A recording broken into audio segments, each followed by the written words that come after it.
What if confusion isn't confusion at all? What if it's fear, dressed up as indecision? You tell yourself, I don't know what to do, but deep down, you do. You just don't want to face what that knowing would cost. Because to choose something real means letting go of everything else. And that's not just a decision, that's a kind of death. Every time you pick one path, you bury 100 others. Other lives, other selves, other futures. We call it being stuck. But what we're really doing is grieving in advance. Grieving the version of us that never gets to exist. So instead, we stall. We stay in research mode. Endless podcasts, too many tabs open, as if one more idea will finally make it painless. But Søren Kierkegaard had a word for this: the dizziness of freedom. It's the anxiety that shows up when you realize that you are responsible, not just for choosing, but for becoming. And so the fear sets in, not just of failing, but of becoming someone you can't undo, because there's no going back from a real decision, no rewind button once you become someone true. So you wait, you scroll, you keep all your doors cracked open, because if you commit, you lose the illusion of perfection. If you leap, you lose the safety of maybe. But here's the truth. Waiting doesn't protect you.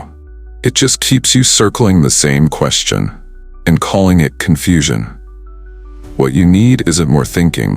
What you need is stillness. To stop arguing with what you already know and start listening to the part of you that's tired of waiting.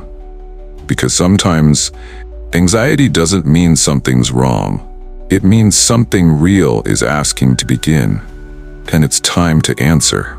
You think you're stuck because you don't have the right plan, or because the timing isn't perfect, or because you haven't found the thing that feels exactly right. But that's not why you're stuck. You're stuck because you're still trying to keep all your options alive. You're stuck because deep down, you're still hoping you won't have to choose at all. There's a part of you that wants life to pick for you, to hand you the perfect answer with no risk, no grief, no responsibility. But it doesn't work like that. And when every option is possible, every step feels like a trap. What if I choose wrong? What if I miss out on something better? What if I become someone I can't escape? So instead of deciding, you float.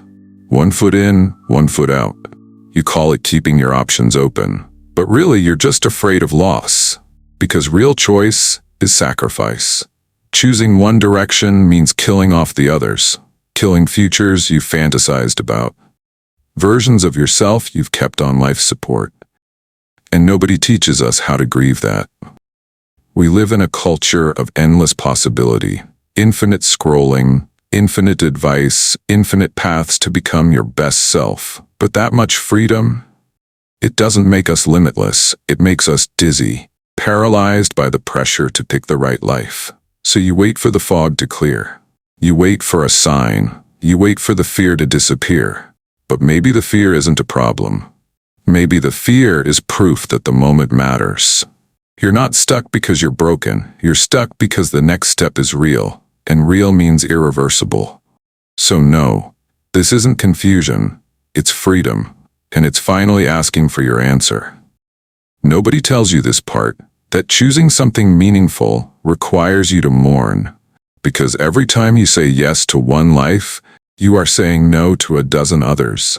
And those other lives, they don't vanish quietly. They haunt. They linger. They whisper, "What if I was the better path?" That's what keeps you circling. Not just indecision, but the fear of what you'll have to bury. We talk a lot about finding purpose, but we rarely talk about what it costs.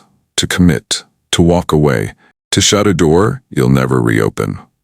Kierkegaard called this despair, not sadness, not hopelessness, but the refusal to become who you really are. Because becoming always means losing the person you used to be. Think about it. Every version of you that never took the leap, they're still sitting inside you, waiting, hoping you'll come back. But deep down, you know you won't. And that hurts, even when it's right. So when you hesitate, don't just ask, "Am I afraid to fail?" Ask, "Am I afraid to become someone I can't unbe?" Because choosing isn't just scary, it's sacred. It's a funeral for the fantasies, for the infinite versions of yourself that will never come to life. And it's okay to feel the grief of that. Let yourself mourn the unlived lives, the paths you won't walk, the dreams that were never really yours to begin with, because once you let them go, you make space for something real. The truth is, you can't become who you're meant to be and also keep every version of who you could have been. You have to pick. You have to bury the rest. That's not failure.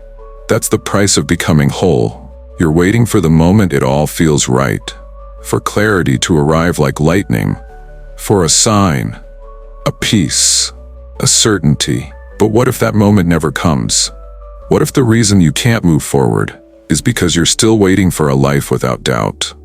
Modern culture feeds you this fantasy that one day it will all line up. The timing, the decision, the path. No resistance, no second guessing. But Søren Kierkegaard saw through that illusion.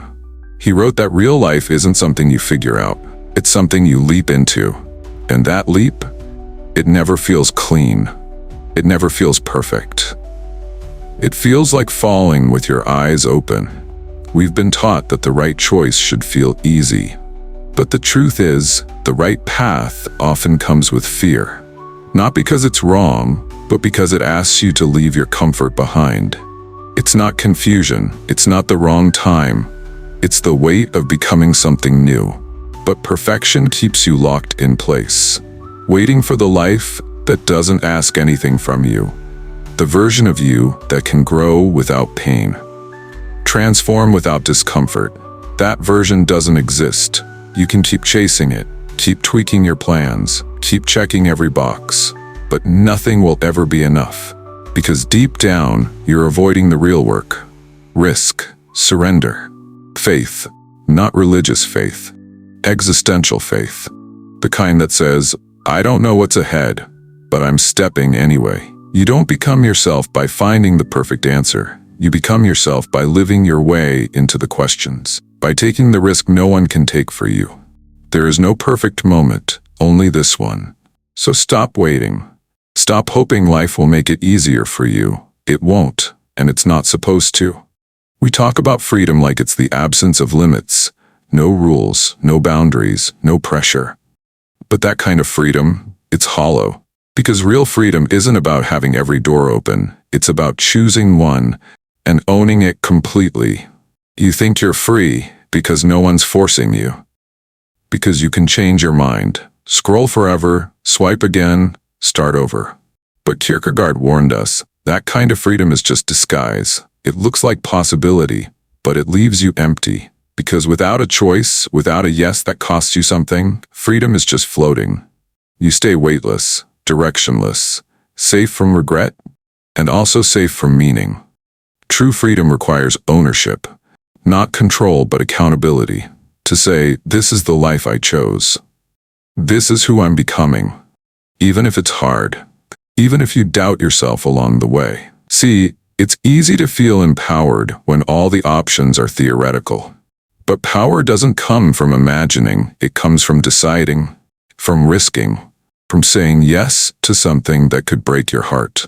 Because the only way to build something meaningful is to put your name on it. That job, that relationship, that direction you've been circling. You don't need perfect clarity. You need ownership. You need to stop living your life with a back door always open. Because when you commit, you stop living in escape routes. You start building something that can actually hold you. No more blaming the algorithm. No more waiting for signs. No more deflecting the weight of your own life. This is where freedom becomes real. When you stop asking, what if I regret this? And start asking, what would it take to fully choose? That's where you begin. What do you do when every choice feels like a gamble? When your heart pulls one way, but your fear pulls harder, you freeze, you overthink, you stall out, waiting for certainty. But here's the hard truth. Certainty isn't coming, not the kind you're looking for, not the kind that wipes away fear and guarantees no regret. Because real life doesn't come with a warranty, and still, you have to choose, but not blindly, not impulsively. You choose by coming home to yourself, and the first step is silence. Not more thinking, not more advice, silence. Because beneath the noise, beneath the fear and the pressure, there's a deeper knowing. A quiet voice that's not frantic or dramatic. It doesn't scream, it doesn't beg, it just waits. But you'll never hear it if you keep trying to outsmart your life. So stop asking, what's the right choice? Start asking, what's the honest one? The choice that makes you feel more real, even if it also makes you sweat, even if it costs you comfort. You don't need perfect timing. You need inner alignment, and that comes from sitting with your fear, not running from it. Because the goal isn't to erase fear, it's to stop mistaking it for truth. Fear says, stay small. Truth says, step anyway. You'll never feel 100% ready. You'll never get rid of doubt completely. But you can choose something deeper than doubt. You can choose to move, even if your voice shakes. You can choose to answer the pull you can't explain. You can choose to stop betraying your knowing, just to keep things safe. You don't need to wait for the fear to vanish. You just need to stop letting it speak for you. Let it be there. Let it tremble. But don't hand it the map, because this next version of your life, it won't begin when the fear ends. It'll begin when you stop letting fear lead. This is the moment, not the moment you become someone else, but the moment you stop avoiding who you already are. You've spent so much time trying to get it right, trying to find the path with no risk, no grief, no consequence, but that path doesn't exist. What exists is you. Here. Now. And the step you're afraid to take, the step is different for everyone. Maybe it's finally saying no, maybe it's finally saying yes. Maybe it's quitting, beginning, or telling the truth you've buried for years. It doesn't have to be big. It doesn't have to be loud. It just has to be real. And here's what no one tells you. You don't need full confidence. You just need enough courage to take the first breath and move. Because every time you avoid the choice, you reinforce the story that you can't handle your life, that you need more time, that you're not ready. But readiness isn't a feeling, it's a decision. You decide to stop floating. You decide to stop betraying yourself to protect other people's comfort. You decide to stop calling fear wisdom when it's really just resistance. And then you act. It won't be perfect. You might tremble. You might grieve the old version of you as it fades, but you'll also feel something else, something you haven't felt in a long time. Agency, integrity, freedom, because this is what real freedom looks like. Not comfort, not certainty, but ownership. It's standing in the life you chose, with all its mess, all its mystery, and saying, this is mine, I chose this, and I'll keep choosing it even when it's hard. That's the step, the one no one can take for you, the one that ends the loop of doubt. Not by making the fear disappear, but by proving you're bigger than it. So what's the step?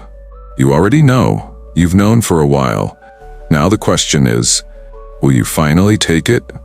If this message struck a nerve, sit with it. Not to fix yourself, just to be honest with where you are. You don't need to have it all figured out. You just need to stop pretending you're confused when really you're afraid. If you're ready to step forward, whatever that means for you, I'd love to hear it. Leave a comment, share your truth, or just say I feel this. And if you want more of this kind of clarity, hit subscribe. At Psytheon, we don't chase perfection. We listen, we reflect, and we choose the next step together.